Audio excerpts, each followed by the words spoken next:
Q1 water enforcement signals, where Q2 scrutiny is heading. There's a pattern that tends to repeat itself in environmental enforcement, and it's worth paying attention to right now.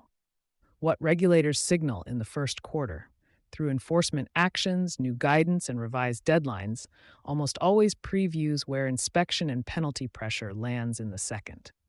Q1 2026 sent a fairly clear message on water. The question is whether compliance teams are reading it that way. PFAS, the compliance window is narrowing, not widening. If you've been watching EPA's moves on PFAS drinking water limits, the picture is genuinely complicated right now. And complicated tends to be where compliance risk hides.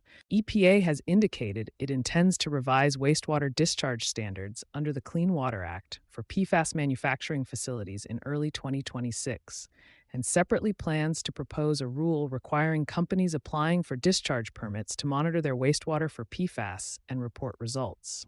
At the same time, the agency is seeking to roll back limits on 4 specific PFAS compounds while maintaining restrictions on PFOA and PFOS, the most widespread and toxic of the group.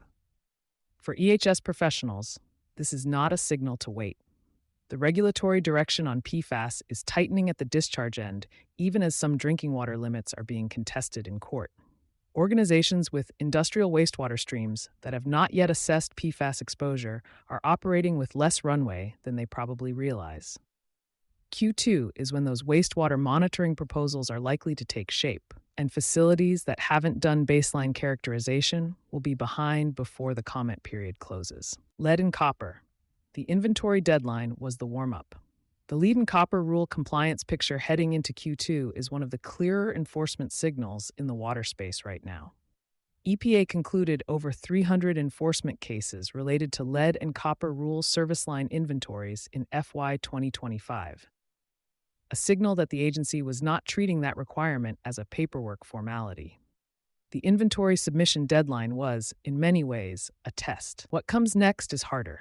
Corrective action timelines, updated sampling location criteria, and public notification requirements under the lead and copper rule improvements.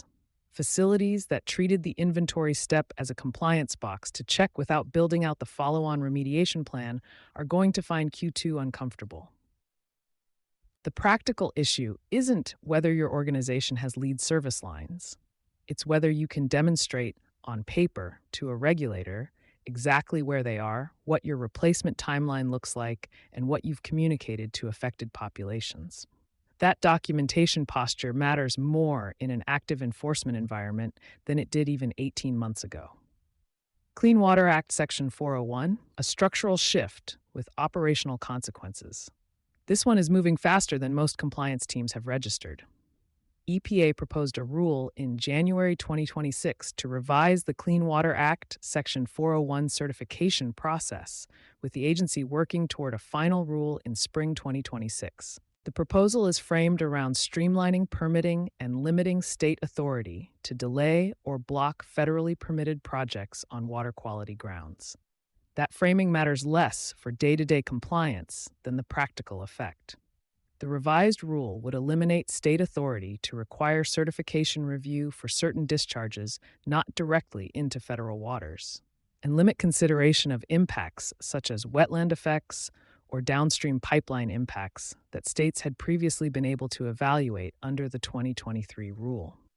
For EHS and project development teams, this is a structural shift that cuts both ways.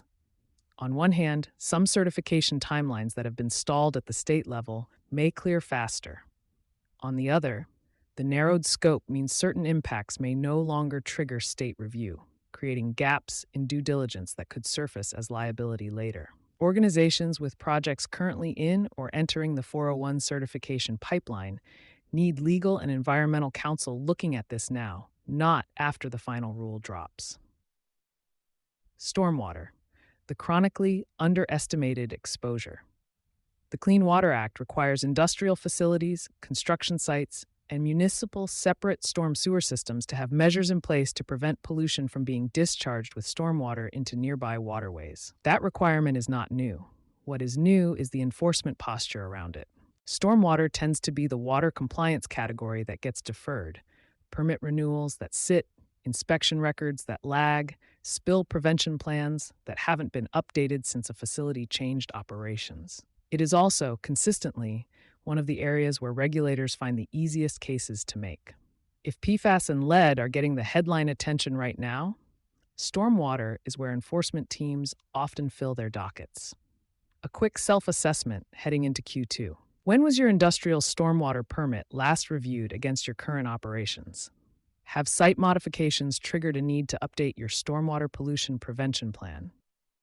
Those are not hypothetical questions. They're the first things an inspector asks. What Q2 looks like, if you're reading the signals right, the through line across all of these areas is documentation and defensibility. Regulators are not discovering new categories of concern in 2026. They are intensifying scrutiny on known ones. PFAS characterization, lead service line remediation planning, 401 certification scope changes, and stormwater plan currency are all areas where the gap between having a program and being able to demonstrate that program is where enforcement exposure lives. Q2 will move quickly. The organizations that use the next few weeks to close documentation gaps, rather than wait for inspection pressure, will be in a materially different compliance posture by June. You've been listening to Sustainability Soundbites by Environment and Energy Leader. For partnership opportunities, please reach out to our team.